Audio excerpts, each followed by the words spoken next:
Hello everyone and welcome to this engine snack. I'm Grandmaster Matthew Sadler and we're taking a quick look at a few interesting episodes from the game Nemorino-Winter TCEC Season 23 League 2.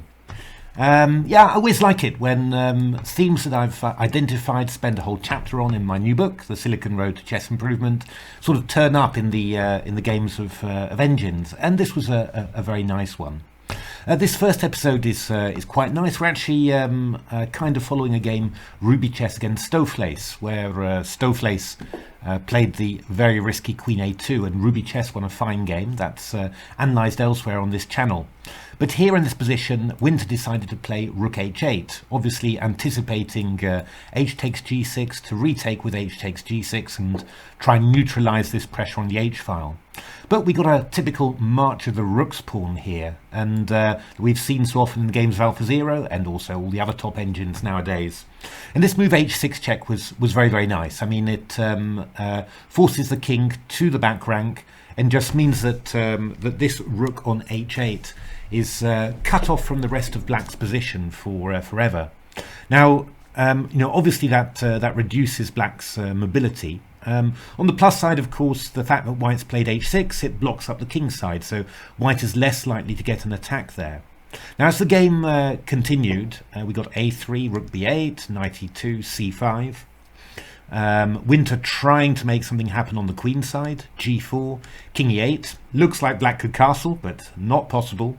Takes, D5, a very nice move from Nemo here, just getting the knight into D4, aiming for this square, for example. A5, B3, Rook B6, King B2, Rook G8, and well, one of the big themes, I spent a whole chapter on it again in the Silicon Road to Chess Improvement, was invading through the channels that the opponent has opened. And often what you find is that when an engine made a gain on one wing, that reduced the general mobility of the opponent's position, and often the attacking channels that the opponent had opened on the opposite wing, you were then able to exploit them and make use of them. And well, this is what Nemo does. I mean, Nemo doesn't try and blast through on the king side. That's not possible. Nemo just says, okay, well, there's my mobility is better than my opponent's. There are the chance of open files on the queen side. That's what we'll go for. And after C3, Knight E5, Rook C1, the fight's quite intense on there. But actually, white is doing very, very well here. You might even have swapped off queens here. Could have been interesting, but Rook C3 was played by Nemo here. Got to be quite precise. This really has to be calculated quite precisely.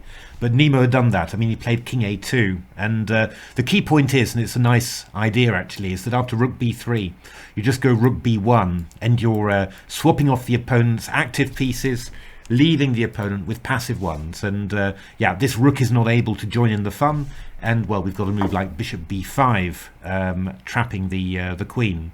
Something like bishop a6, we just take it, and then we go rook c8 check, and this guy once again is being lost.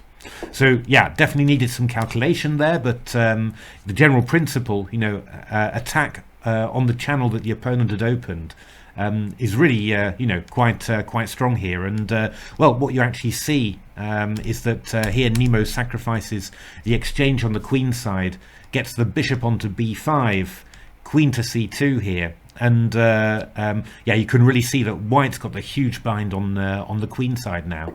And of course, on top of that, we're also threatening moves like knight f5 and knight e6 to also exploit all the gains that white had on the king side.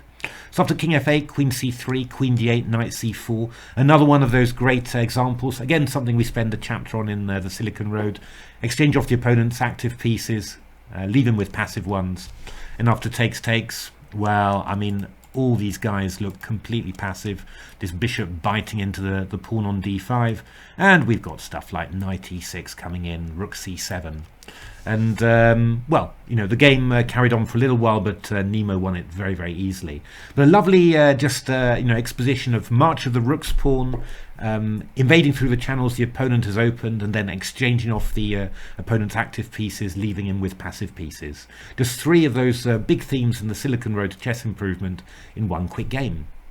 Thanks for watching.